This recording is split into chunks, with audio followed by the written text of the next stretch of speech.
Good evening, students. இன்னைக்கு 9th மேக்ஸ்ல set லாங்குவேஜ்ல லாஸ்ட் எக்ஸசைஸ் பார்த்துட்டு இருக்கோம்.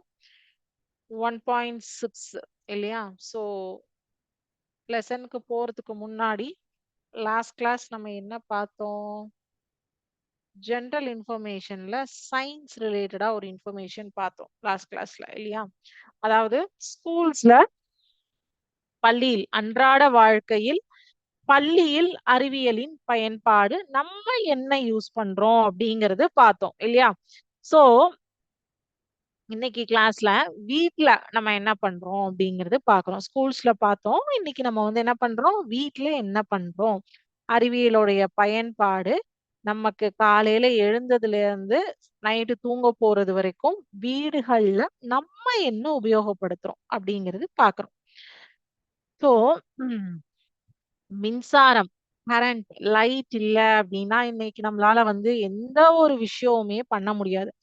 அந்த காலத்துல எல்லாம் வந்து சுதந்திரத்துக்கு முன்னாடி எல்லாம் வந்து இந்த ராந்தல் விளக்குன்னு சொல்லுவாங்க.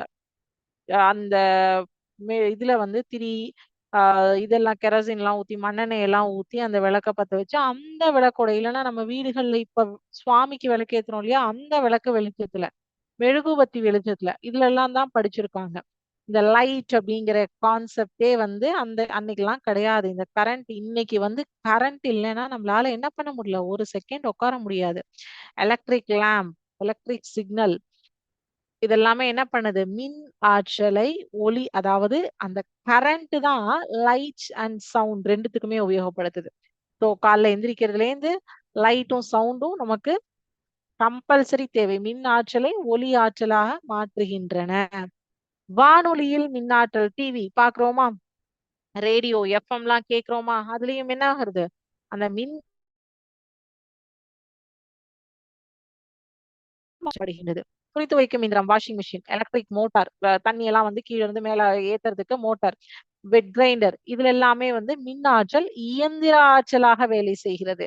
அதாவது மின்னாற்றல் வந்து ஒளி ஆற்றலா வேலை செய்கிறது, இயந்திர ஆற்றலா வேலை செய்கிறது. அடுத்தது பாத்தீங்கன்னா வெப்ப ஆற்றல், electric rice cooker, iron box இதுல எல்லாம் என்ன பண்றது, மின்னாற்றல் வந்து வெப்பம் அந்த ஹீட் ஆனா தானே நமக்கு வந்து துணியை வந்து நம்மளால அயன் பண்ணி நீட்டா போட முடியும்.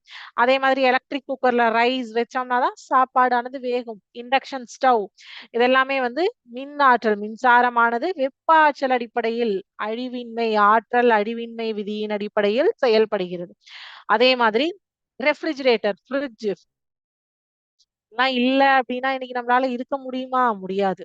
நீராவி குளிர்விக்கப்படுவதால் நீர்மமாகிறது என்ற தத்துவத்தின் அடிப்படையில் குளிர்சாதன பெட்டி செயல்படுகிறது.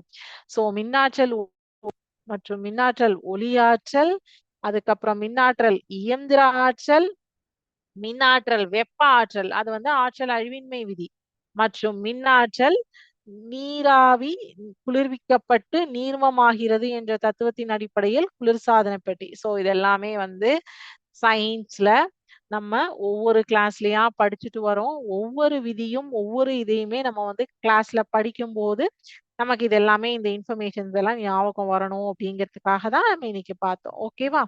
சரி, இப்ப கிளாஸ்க்குள்ள போயிடலாமா? ஓகே. செட் லாங்குவேஜ், கனமொழி. சோ இந்த எக்ஸசைஸோட நமக்கு இந்த சாப்டர் ஓவர். பட் இன்னும் வந்து இன்னைக்கு கிளாஸ்லயும் நெக்ஸ்ட் கிளாஸ்லயும் நம்ம இந்த எக்ஸசைஸ் பார்ப்போம்.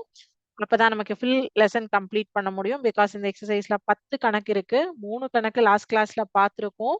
பேலன்ஸ் ஒரு 4 சம்ஸ் இன்னைக்கு பார்ப்போம். அப்புறம் அகைன் ரிமைனிங் ஒரு 3 சம்ஸ் நெக்ஸ்ட் கிளாஸ்ல தேர்ஸ்டே கிளாஸ்ல பார்த்துட்டு அன்னைக்கு நமக்கு இந்த பாடத்துல இருந்து ஃபுல் போர்ஷன் எம்சிக்யூ டெஸ்ட் இருக்கு. ஓகேவா? சோ எம்சிக்யூக்கு ஃபுல் போர்ஷன் எம்சிக்யூக்கு ப்ரிப்பேர் பண்ணிக்கோங்க. ஓகே, தேர்ஸ்டே கிளாஸ்ல செட் லாங்குவேஜ் லெசன் 1 கனமொழியில இருந்து ஃபுல் போர்ஷன் எம்சிக்யூ ஆல்ரெடி ஒரு பார்ட் எம்சிக்யூ நம்ம பார்த்துட்டோம். நெக்ஸ்ட் தேர்ஸ்டே கிளாஸ்ல 17th அன்னைக்கு full portion MCQ from lesson 1 கனமொழி செட் லாங்குவேஜ்ல இருக்கு. இந்த இதுல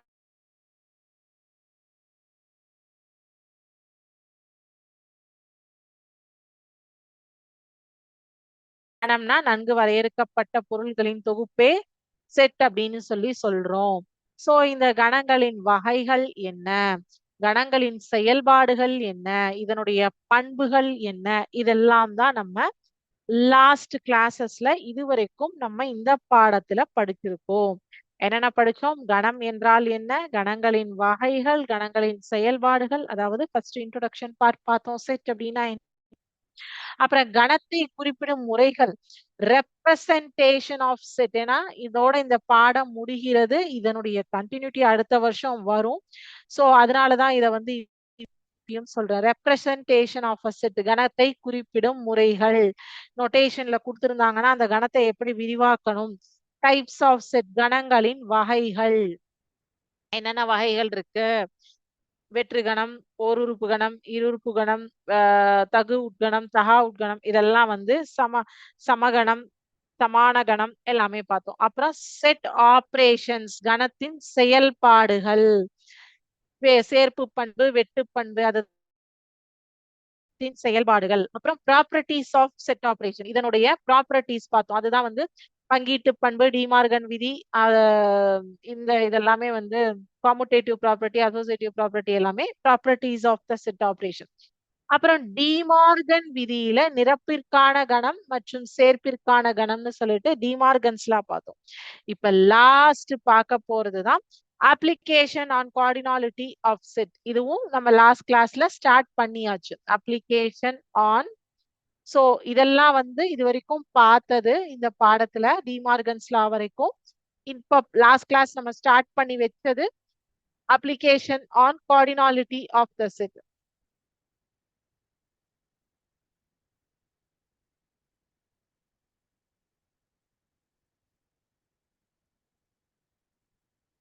application on cardinality of a set. ஆதி எண்களின் கணங்களின் பயன்பாடுகள் அப்படின்னு சொல்லிட்டு application on cardinality of the set பார்த்தோம். ஸோ இந்த அப்ளிகேஷன் ஆன் கார்டினாலிட்டி ஆஃப் செட்னா என்ன ஃபர்ஸ்ட் அப்படின்னு பாத்தீங்கன்னா, நம்ம இதுவரையில் உள்ள கணங்களின் ஆதி எண்ணின் பயன்பாடு அப்படிங்கிறதா இதனுடைய தமிழாக்கம். கணங்களின் ஆதி எண்ணின் பயன்பாடு. அதாவது இப்போ ஏ அப்படின்னு ஒரு செட் இருக்குன்னா 1 2 3 4 அப்படின்னு சொல்லிட்டு ஒரு 4 எலிமெண்ட் இருக்கு. பி அப்படின்னு ஒரு செட் இருக்குன்னா ஏபிசின்னு ஒரு 3 எலிமெண்ட் இருக்கு. அது வாட் எவர் இட் இஸ், 1 2 3 இருக்கட்டும், ஏபிசிடியா இருக்கட்டும், ஃப்ரூட்ஸ் நேமா இருக்கட்டும், வெஜிடபிள்ஸ் நேமா இருக்கட்டும், எதுவாக இருந்தாலும் இது வந்து ஏ செட்ல இருக்கக்கூடிய உறுப்புகள் அப்படின்னு சொல்லுவோம். செட் ஏல இருக்கக்கூடிய elements. So, number of elements in set A is equal to 4. Number of elements in set B is equal to 3. அந்த கணத்தில் உள்ள உறுப்புகளின் எண்ணிக்கையை மொத்தமாக குறிப்பிடுவது. கணத்தில் உள்ள உறுப்புகளின் எண்ணிக்கையை ஓவராலா சொல்றதுதான் வந்து கார்டினாலிட்டி ஆஃப் த செட் அப்படின்னு சொல்றோம். ஸோ இப்போ இங்க வந்து 4 உறுப்புகள் இருக்குன்னா n of a is equal to 4. அதாவது இப்ப நம்ம வந்து டோட்டல் அப்படின்னு சொல்லுவோம் இல்லையா, அந்த டோட்டல் அப்படிங்கிற கான்செப்ட் தான் இதுங்க. சரியா? இந்த கணத்துல எவ்வளவு டோட்டலா இருக்கு, எவ்வளவு எலிமெண்ட்ஸ் ஓவராலா இருக்கு, இதுதான் இந்த கார்டினாலிட்டி ஆஃப் த செட் அப்படிங்கிறது. இதற்கான சிமுலேஷன் நீங்க லாஸ்ட் கிளாஸ்ல வந்து பாத்தீங்க, ஒரு 3 சிமுலேஷன்ஸ் பாத்தீங்க. இப்ப நான் சும்மா ஜஸ்ட் உங்களுக்கு ஒரு கோ த்ரூ தான் காட்டுறேன். நம்ம சம் எக்ஸசைஸ் ப்ராப்ளம் போயிடலாம் டைரக்டா. பிகாஸ் இது எல்லாமே லாஸ்ட் கிளாஸ் பார்த்துட்டோம். ஜஸ்ட் ஒரு ரீகேப் தான் பண்றேன். இப்போ இங்க வந்து 3 செட் இருக்கு. PQR, sorry QRTS. இது வந்து செப்பரேட்டா இருக்கு. இது வந்து அனைத்து கணம், இந்த வெளியில இருக்கிற அவுட் சைட் பாக்ஸ். இங்க வந்து N of P union Q, N of Q union R, or N of Q intersection R. இந்த வேல்யூஸ டைரக்டா கொடுத்திருக்காங்க. சோ இதை வச்சு நம்ம ஒரு 4 formula end result last class பார்த்தோம். அந்த எண்ட் ரிசல்ட்ஸ்ல நம்ம வந்து பிளாட் பண்ணி ஆன்சர்ஸ் கண்டுபிடிப்போம். இதுதான் வந்து இந்த எக்ஸசைஸ்க்கான வேலை. ஓகேவா? இப்ப நம்ம சம்குள்ள போயிடலாமா? So question number 4. In a class, all students take part in either music or drama or both. First question ஃபுல்லா ரீட் பண்ணிடுறேன், அதுக்கப்புறம் எக்ஸ்பிளைன் பண்றேன். 25 students take 25 students take part in music, 30 students take part in drama, and 8 students take part in both music and drama. find the number of students who take part only in music, the number of students who take part only in drama, the total number of students in the class. ஒரு வகுப்பில் உள்ள அனைத்து மாணவர்களும் இசை அல்லது நாடகம் அல்லது இரண்டிலும் பங்கேற்கிறார்கள். 25 மாணவர்கள், 30 மாணவர்கள் நாடகத்திலும், 8 மாணவர்கள் இசை மற்றும் நாடகத்திலும் பங்கேற்கிறார்கள். இதுல வந்து இசையில மியூசிக்ல மட்டும் செப்பரேட்டா பார்ட்டிசிபென்ட்ஸ் எவ்வளோ, நாடகத்துல மட்டும் வந்து பார்ட்டிசிபென்ட், டிராமால மட்டும் பார்ட்டிசிபென்ட்ஸ் எவ்வளோ, டோட்டல் நம்பர் ஆஃப் ஸ்டூடெண்ட்ஸ் இந்த கிளாஸ் எவ்வளோங்கிறதா ஃபர்ஸ்ட் என்ன பண்ணிருக்காங்கன்னா, உங்களுக்கு அழகா 25 பேர் மியூசிக், 30 பேர் டிராமான்னு சொல்லிட்டாங்க. சோ நம்ம என்ன பண்ணுவோம், டைரக்டா 30 20 50 55 அப்படி சொல்லி. பட் இங்க மூணாவதா ஒரு ட்விஸ்ட் என்ன கொடுத்திருக்காங்க, 8 பேர் பார்ட்டிசிபேட் பண்றாங்க. அதுல இருந்து நீங்க வந்து இப்ப இந்த கவுண்ட் எல்லாத்தையும் வச்சுட்டு எனக்கு மியூசிக் அலோன் கவுண்ட் சொல்லுங்க, டிராமா அலோன் கவுண்ட் சொல்லுங்க, total number of the students இந்த கிளாஸ் எவ்வளோன்னு சொல்லுங்கன்னு சொல்லியிருக்காங்க. சோ இங்கதான் நம்ம வந்து இந்த கார்டினாலிட்டி ஆஃப் த ஃபங்க்ஷன் அப்படிங்கிற கான்செப்ட உபயோகப்படுத்த போறோம். சரியா? ஓகே. சோ இப்ப நம்ம என்ன பண்றோம்னா, ஸ்டூடெண்ட்ஸ் பார்ட்டிசிபென்ட்ஸ் இன் மியூசிக்க வந்து எம்னு எடுத்துக்கிறோம். Music is M and drama is டின்னு எடுத்துக்கிறோம். இப்ப நம்ம வந்து நான் ஒரு சிமுலேஷன்ல பிக்யூன்னு காமிச்சேன் இல்லையா, அந்த மாதிரி வந்து என்ன எடுத்துக்கிறேன்னா எம் அண்ட் டின்னு எடுத்துக்கிறேன். தமிழ்லயுமே இதே நேம் எடுத்துக்கோங்க. அதனாலதான் ரெண்டுலயும் கொஸ்டின்ஸ் காமிச்சேன். Let the number of students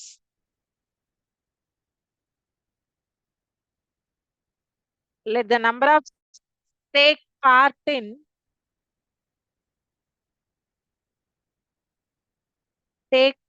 in music is M. Let the number of students dot வச்சிருக்கேன். Let the number of students take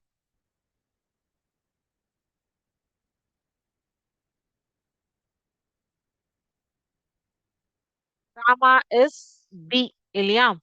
so இப்ப நம்ம என்ன பண்றோம்னா, அந்த வென் டயக்ராம் ஏன் அங்க போட்டிருந்தாங்க அப்படின்னு இப்ப உங்களுக்கு புரியும்.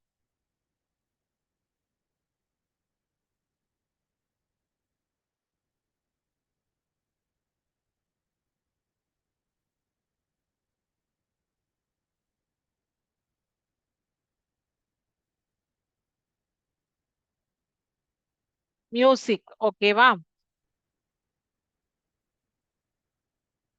இது டிராமா. ஓகே, மியூசிக், இது டிராமா. சோ என்ன நமக்கு சொல்லியிருக்காங்க கொஸ்டின்ல, 25 பேர் மியூசிக், 30 பேர் டிராமா, 8 பேர் ரெண்டுலயும் பங்கேற்கிறாங்கன்னு சொல்லியிருக்காங்க. சோ இப்ப இந்த இடத்துல இந்த காமன் ரெண்டுலயும் பார்ட்டிசிபேட் பண்ற 8 பேரை என்ன பண்ண போறோம் அப்படின்னா, ரெண்டுலயுமே கழிக்க போறோம். ரெண்டுலயுமே 8 பேரை கழிக்க போறோம். சோ இதுல 8 போனா 17, 30 மைனஸ் 8 போட்டீங்கன்னா 22.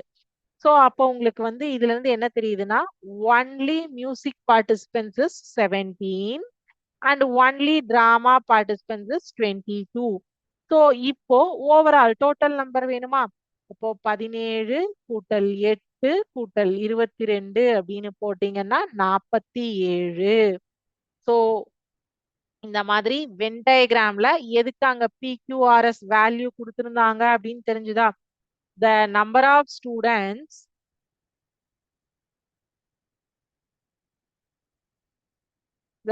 students take part in only music is 17. The number of students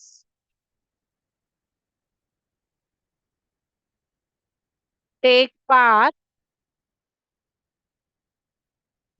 only drama is 22. Total number of students in the class is equal to 17 plus 8 plus 22 equal to 47. இப்போ அவங்க கொடுத்த ட்விஸ்டட் கொஸ்டின் ஆன்சர் ஈஸியா identify ஆச்சா Venn diagram வச்சோன்னா. அடுத்த question, அஞ்சாவது கேள்வி. So இந்த லெசன் ஃபுல்லாவே இப்படிதான் போடுவோம். ஒவ்வொரு சம்மா பார்க்கலாம் பாருங்க. உங்களுக்கு இது இன்ட்ரெஸ்டடாவும் இருக்கும். 45 பேர் கொண்ட ஒரு குழுவில் ஒவ்வொருவரும் தேநீர் அல்லது குழம்பி அல்லது ஒரே நிமிஷம் தேநீர் அல்லது குழம்பி அல்லது இரண்டையும் விரும்புகிறார்கள். 35 நபர்கள் தேநீர் மற்றும் 20 நபர்கள் குழம்பியை விரும்புகிறார்கள். தேநீர்னா டீ, குழம்பினா காஃபி. கீழ்காணும் நபர்களின் எண்ணிக்கையை காண்க. மொத்தமா வந்து அங்க 45 பேர் இருக்காங்க. அதுல வந்து ஒவ்வொருவருமே ரெண்டையுமே லைக் பண்றாங்க. 35 பேர் ஒன்லி டீ, 20 பேர் ஒன்லி காஃபி. தேநீர் மற்றும் குழம்பி இரண்டையும் விரும்புவர்கள், தேநீரை விரும்பாதவர்கள், குழம்பியை விரும்பாதவர்கள். அதாவது டோன்ட் லைக் டீ. ஃபர்ஸ்ட் வந்து டு நாட் லைக் டீ, ரெண்டாவது வந்து டு நாட் லைக் காஃபி, இன்னொன்னு வந்து like both tea and coffee சொல்லியிருக்காங்க. சோ இப்ப இங்க என்ன பண்றோம்னா வென் டயக்ராம் இல்லாம டீ காஃபி அப்படின்னு சொல்லி வச்சு உங்களுக்கு நம்மளுடைய n of A union B union அந்த மெத்தட்லயும் ரெண்டு மெத்தட்லயுமே நம்ம பாத்துக்கலாம். ஓகேவா? இப்ப பாருங்க இந்த சம் பாருங்க. சேம் இதே ஃபோர்த் சம் உடைய கான்செப்ட் தான். எம் டிக்கு பதிலா டீ காஃபி டீ சீனு வேற எதுவும் பெருசாலாம் டிஃபரன்ஸ் இல்ல. அதாவது question number 5. Let the people who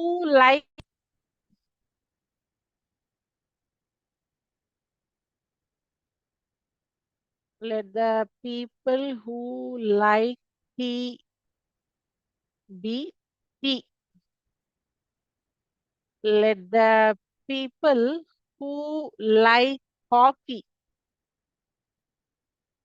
be C. Okay. So இப்ப என்ன பண்ணி கேட்டிருக்கா, நமக்கு என்ன ஃபார்முலா வந்து நம்மளுடைய ரிசல்ட் படி என்ன தெரியும்? n of a union b is equal to n of a plus n of b minus n of a intersection bங்கிற formula we know that. So இங்க வந்து என்ன கேட்டிருக்காங்க? Like both tea and coffee, do not like tea, do not like coffee. So both tea and coffee na intersection இல்லையா? tea and coffee. N of T intersection C, அதாவது T intersection coffee. அப்ப இங்க formula என்னவா மாறும்? N of T plus N of C minus N of A T union C. இல்லையா? So the number of people who like both coffee and tea நம்ம இப்ப கண்டுபிடிக்க போறோம். So நமக்கு இங்க என்னென்ன இருக்கு? So இப்ப நம்ம கையில இருக்கிறது n of t நமக்கு தெரியும். 35 people like tea. Okay. அப்புறம் 20 people like coffee. Okay. Minus total in a party 45 people. அதுவும் தெரியும் இல்லையா? அப்ப 30, 20, 55 minus 45 is equal to 10 பேர். The number of people who like both coffee and tea வந்து 10 நபர்கள். 10. The number of people who like both coffee and tea. Coffee மற்றும் tea, தேநீர் மற்றும் குழம்பி இரண்டையும் விரும்புபவர்கள் 10 பேர். இப்போ number of people who do not like tea. Do not like டீனா tea complement, n of A complement இல்லையா? So n of A complement என்னது? N of U minus n of T. இங்க என் ஆஃப் யூ என்ன? மொத்தம் பார்ட்டியில 45 பேர். அதுல tea like பண்றவங்க 35 பேர். சோ கழிச்சிங்கன்னா அகெயின் 10 பேர். அதே மாதிரி n of C complement, I mean coffee. Do not like காஃபினா காஃபியை தவிர காஃபியை விரும்பாதவர்கள். இப்போ n of U minus n of C. இங்க மொத்த நபர்கள் எத்தனை? 45 மைனஸ் காஃபி எவ்வளோ? 20. 45ல 20 போனா 25. ஓகே. சோ இப்போ இதுவும் ஒரு வழிமுறை. புரிஞ்சுதா? அஞ்சாவது கொஸ்டின். அடுத்தது ஆறாவது கொஸ்டினும் இதே மாடல்லே பார்க்கலாம். ஓகேவா?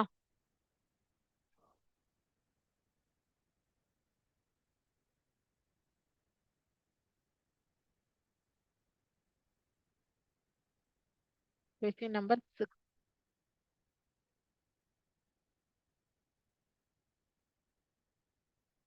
ஸோ என்ன இன்ஃபர்மேஷன் கொடுத்துருக்காங்க, நம்ம கிட்ட என்னென்ன ரிசல்ட்ஸ் இருக்கு, அதை கம்பேர் பண்ணி நம்ம யூஸ் பண்ணணும். ஓகேவா? ஏன்னா இங்க வந்து டோட்டல் நம்பர் ஆஃப் பீப்புள் கொடுத்துட்டதுனால நமக்கு இது வந்து இந்த ஃபார்முலா யூஸ் பண்றதுக்கு ரொம்ப ஈஸியா கன்வீனியன்ட்டா இருந்தது. ஓகே, ஸோ ஃபர்ஸ்ட் கொஸ்டின்ல டோட்டல் நம்பர் ஆஃப் பீப்புளே நமக்கு தெரியாத, அதவே ஐடென்டிஃபை பண்ணணும். அதனால வந்து அது நமக்கு தெரியாம இருந்தது இல்லையா? ஸோ இப்போ அடுத்த கணக்கு. In an examination, 50% of students passed in mathematics and 70% of students passed in science, while 10% of students failed in both subjects. 300 students passed in both the subject. Find the total number of students who appeared in the examination if they took examination in only 2 subjects. ஒரு தேர்வில் கணிதத்தில் 50% மாணவர்கள் மற்றும் 70% அறிவியலில் தேர்ச்சி பெற்றனர். 10% இரண்டிலும் மாணவர்கள் 2 பாடங்களிலும் தேர்ச்சி பெற்றுள்ளனர். இந்த இரு தேர்வை மட்டுமே மாணவர்கள் எழுதியிருந்தால் தேர்வெழுதிய மாணவர்களின் எண்ணிக்கை எவ்வளவு அப்படின்னு ஓவரால் ஸ்டூடெண்ட்ஸ் எத்தனை பேர் அப்படின்னு சொல்லிட்டு கேட்டிருக்காங்க இல்லையா? ஓகே, பார்க்கலாமா?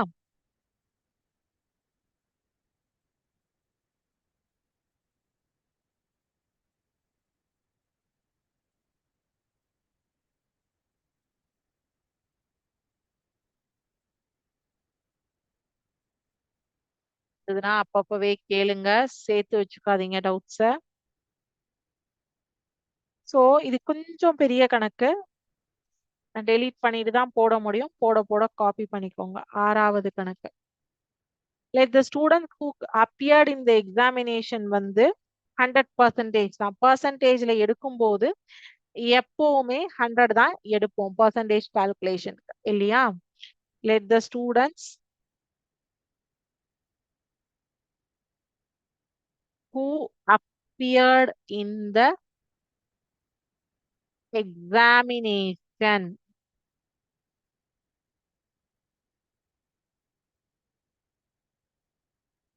percentage of student failed in mathematics வந்து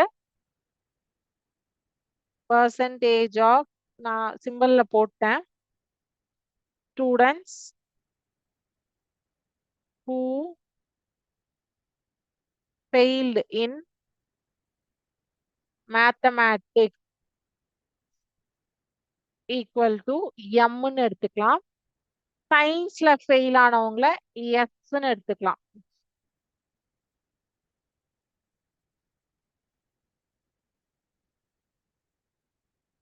ஓகேவா? சோ ஃபெயில்ட் இன் மேக்ஸ் எப்படி கால்குலேட் பண்றோம் அப்படின்னா, failed in maths is equal to டோட்டலா 100%ல இருந்து பாஸ் பர்சன்டேஜ வந்து மைனஸ் பண்றோம். ஓகேவா? சோ பாஸ் பர்சன்டேஜ் எவ்வளவு நமக்கு? 50% பாஸ்ன்னு சொல்லியிருக்காங்க, கொஸ்டின்லயே கொடுத்துருக்காங்க. அப்ப ஃபெயில்டு எவ்வளோ? 50% வந்து மேக்ஸ்ல ஃபெயில் ஆயிட்டாங்க. அதே மாதிரி science, failed in science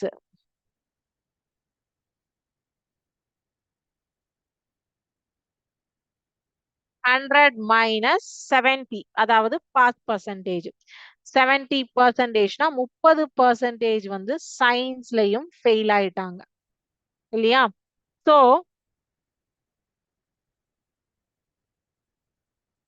failed in both.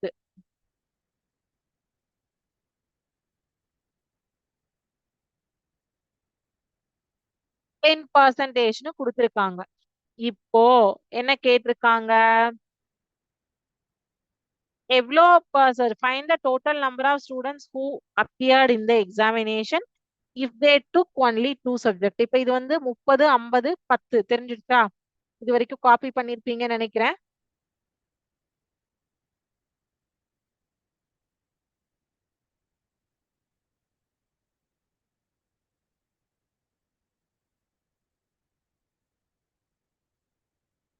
So percentage of students failed at least one subject வந்து 70% வரும். ஓகேவா? எப்படின்னு பாத்தீங்கன்னா என் ஆஃப் மேக்ஸும் சயின்ஸும் சேர்த்தினா maths plus science minus both. இப்போ மேக்ஸ்ல எவ்வளோ 50% வந்து ஃபெயிலு, சயின்ஸ்ல 30% ஃபெயிலு, போத் வந்து 10%. 50 30 80ல 10 போனா 70. அப்போ இந்த 70% ஸ்டூடெண்ட்ஸ் வந்து அட்லீஸ்ட் ஒன் சப்ஜெக்ட்ல fail. Percentage of students failed in at least one subject equal to 70%. So the percentage of students who passed at least one subject வந்து அந்த 100ல இருந்து 70 கழிச்சீங்கன்னா pass in at least one subject to 100ல இருந்து இந்த 70 கழிச்சா 30% compulsory ஒரு சப்ஜெக்ட்லயாவது pass பண்ணிருக்காங்க. So therefore overall 100%ல உங்களுக்கு அங்க கொடுத்திருக்காங்க 300 மாணவர்கள் இரண்டிலும் பாஸ். 300 students pass in both the subject. 100 in 100 divided by 30. 30 வந்து ஏதோ ஒண்ணுல இல்லையா பாஸ் பண்ணிருக்காங்க. ஸோ 0 0 கேன்சல் ஆடும். 3 3 10. 100 இன்டூ 10 ஸோ மொத்த மாணவர்கள் வந்து டோட்டல் நம்பர் ஆஃப் ஸ்டூடெண்ட்ஸ் இங்க எவ்வளோ 1000 ஸ்டூடெண்ட்ஸ். அதாவது இந்த கணக்கு பாத்தீங்கன்னா ஃபர்ஸ்ட் மேக்ஸ்ல ஃபெயில் கொடுத்திருந்தாங்க அண்ட் வந்து மேக்ஸ்ல பாஸும் சயின்ஸ்ல பாஸும் கொடுத்திருந்தாங்களா? கொஸ்டின்ல என்ன கொடுத்திருந்தாங்க? பாஸ்ட் இன் அண்ட் சயின்ஸ் கொடுத்திருந்தாங்க. 10% வந்து ஃபெயில்டு இன் போத்னு சொல்லிட்டாங்க. ஸோ ஃபர்ஸ்ட் என்ன பண்ணோம்? பாஸ் கொடுத்ததுனால அதுக்கு ஆப்பனண்ட் ஃபெயில் எவ்வளோன்னு மேக்ஸ்ல எவ்வளோ ஃபெயில் 50%, சயின்ஸ்ல எவ்வளோ ஃபெயில் 3, அதை கண்டுபிடிச்சோம். ஸோ ரெண்டுலயுமே சேர்ந்து ஃபெயில் ஆனவங்க 10%. அப்போ இது ரெண்டையும் சேர்த்துனா எவ்வளோ பர்சன்டேஜ் வந்து அட்லீஸ்ட் ஒரு சப்ஜெக்ட்ல பாஸ்ன்னு நமக்கு கிடைச்சிருமா? ஸோ 70% ஆஃப் த ஸ்டூடெண்ட் ஒரு சப்ஜெக்ட்ல பாஸ், 30% ஆஃப் த ஸ்டூடெண்ட்ஸ் வந்து பாஸ் பண்ணிருக்காங்க ஒன் சப்ஜெக்ட். ஓகேவா? Number of students fail in at least one subject வந்து 70, பாஸ் வந்து 30. ஸோ டோட்டலா 100. ஸோ மொத்தம் வந்து 300 பேர் ரெண்டுலயுமே பாஸ்ன்னு சொல்லிட்டாங்க. ஆனா வந்து எவ்வளவு பேர் எக்ஸாம் எழுதியிருக்காங்கன்னு தெரியாது. ஸோ 1000 பேர் எழுதின எக்ஸாம்ல 300 ஸ்டூடெண்ட்ஸ் வந்து ரெண்டு சப்ஜெக்ட்லயும் பாஸ். பேலன்ஸ் இருக்கிற 700 ஸ்டூடெண்ட்ஸ் வந்து ஏதோ ஒண்ணுல பாஸ் ஒண்ணுல fail. So total number of students வந்து இந்த இடத்துல 1000. ஓகேவா? புரிஞ்சுதுங்களா? ஸோ அடுத்த கிளாஸ்ல 8 9 10 3 சம்ஸ் பார்த்துட்டு MCQ செஷன் பார்த்துடலாம். ஓகேவா? இதுல நீங்க வந்து 8ம் 9ம் ஹோம்ஒர்க் தாராளமா எடுத்து பண்ணலாம். 8 9 அண்ட் 10 மூணுமே ஹோம்ஒர்க் பண்ணலாம். ஸோ ட்ரை பண்ணுங்க வீட்ல ஹோம்ஒர்க் பண்றதுக்கு. அப்படி தெரியல அப்படின்னா நான் வந்து உங்களுக்கு நெக்ஸ்ட் கிளாஸ்ல சொல்லி தரேன். ஓகேங்களா? ஸோ இன்னைக்கு பார்த்ததுல வேற ஏதாவது டவுட்ஸ் இருக்கா?